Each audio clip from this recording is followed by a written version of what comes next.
जय हिंद दोस्तों, इस एपिसोड में हम समझ रहे हैं भारतीय इतिहास के आधुनिक इतिहास वाले पार्ट को।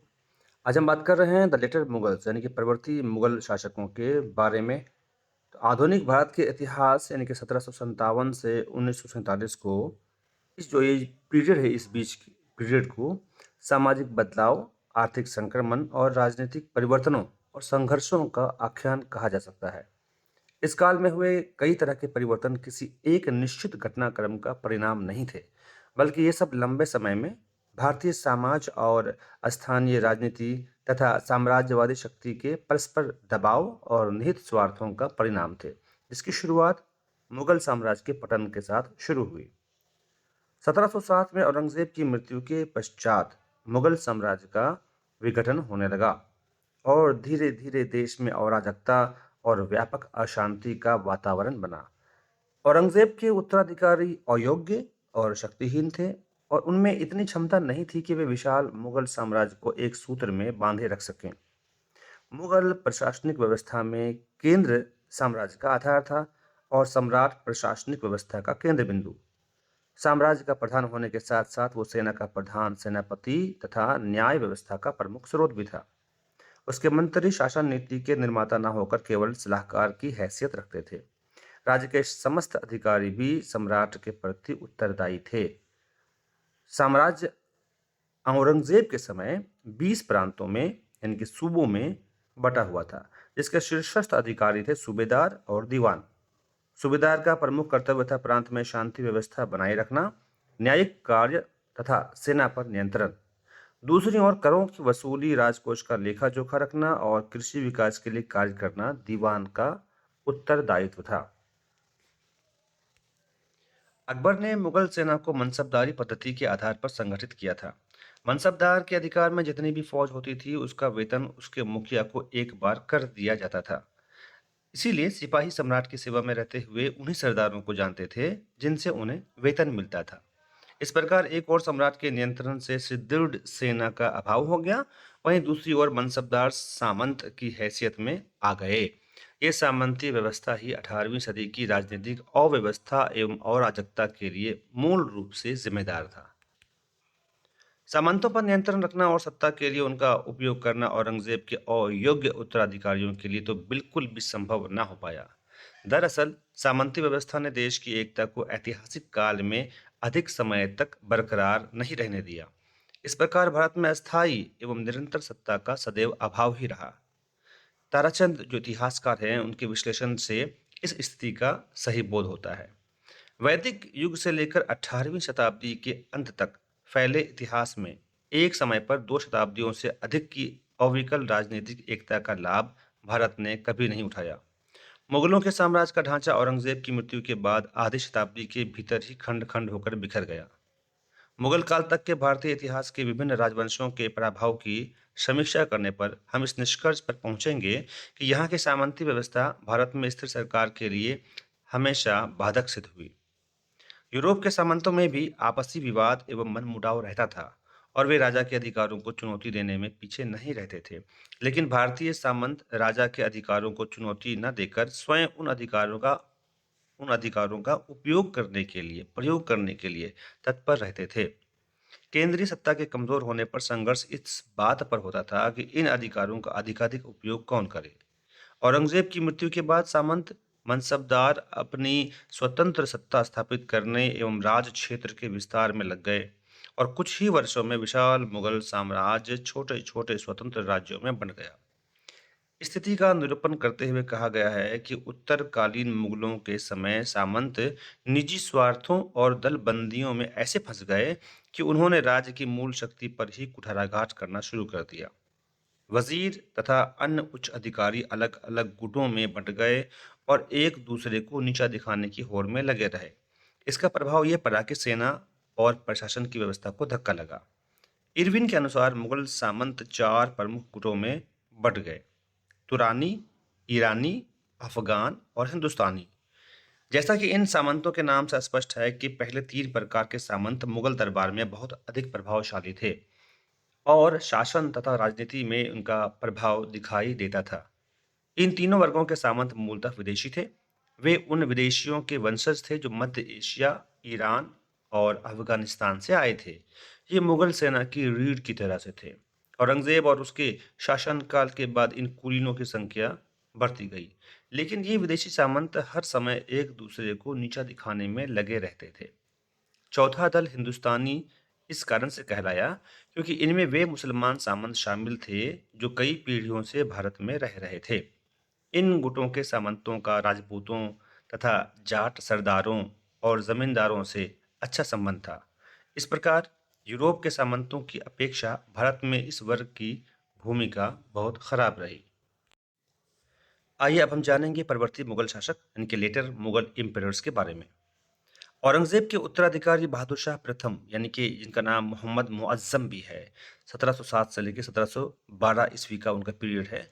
उन्होंने मोहम्मद आज़म और काम बख्श को परास्त कर मार डाला और 65 वर्ष की अवस्था में सत्ता हस्तगित की। उसको लोग मस्त राजा भी कहा करते थे। इसे मोहम्मद मुअज़्ज़म को बहादुर शाह प्रथम को मस्त राजा भी कहा करते थे। जहांदार शाह, इसका पीरियड 1712 से 13वीं है। इनके बारे में जानते हैं। बहादुर शाह को के मरने के बाद उसके 4 पुत्रों जहांदार शाह, अज़ीमुश-शान, जहान शाह और रफ़ी-उश-शान में गद्दी के लिए संघर्ष छिड़ गया। 51 वर्ष की आयु में जहांदार शाह को दिल्ली की गद्दी नसीब हुई। इसे बादशाह बनाने में जुल्फ़िकार खान ने सहयोग किया। ताराचंद लिखते हैं कि जहांदार शाह लापरवाह, लंपट और पागलपन की हद तक नशेबाज था। उसने दुराचारी और स्त्रैन दरबारी जीवन का एक दुष्ट नमूना सामने रखा और शासक वर्ग की नैतिकता को कलुषित कर दिया। अपने 11 महीने के शासन में जहांदार शाह ने अपने पूर्वजों द्वारा संचित खजाने का अधिकांश भाग लुटा दिया। औरंगजेब अपने पुत्रों के निकम्मे रहने का उत्तरदायी स्वयं था। उसकी स्नेह प्रवृत्ति और सुदृढ़ गुप्तचर व्यवस्था के कारण उनमें न तो महत्वपूर्ण कार्य करने की क्षमता का विकास हुआ और न साहसिक कार्य करने की हिम्मत बढ़ी। जहांदार शाह के बाद आए फर्रुखसियार 1713 से 1719।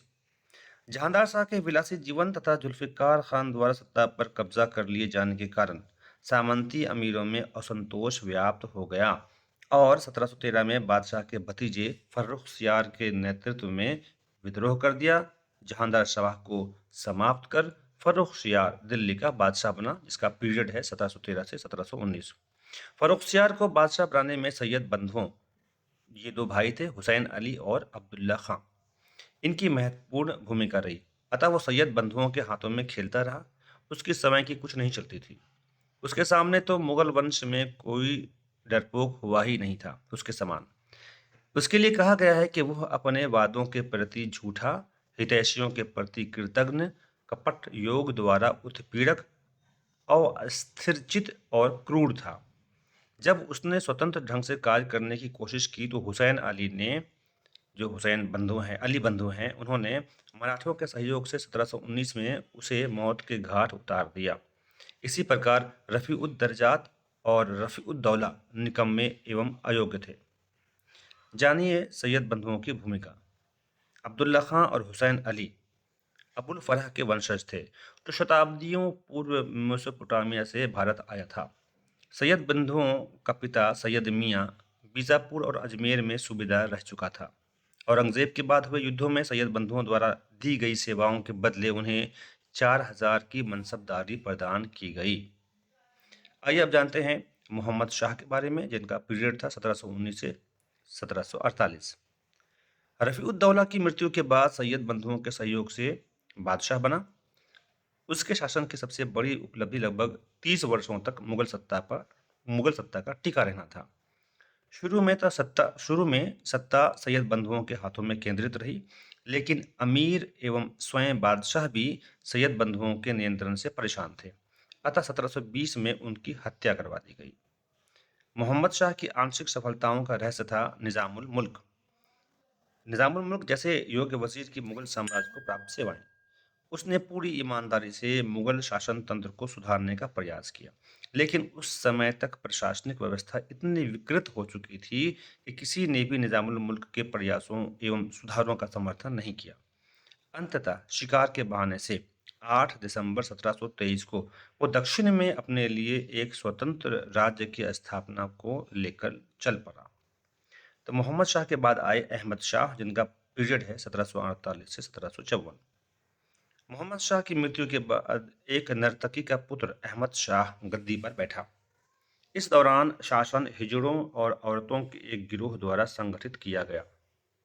इसके बाद आए आलमगीर द्वितीय 1754 से 1759 ईस्वी।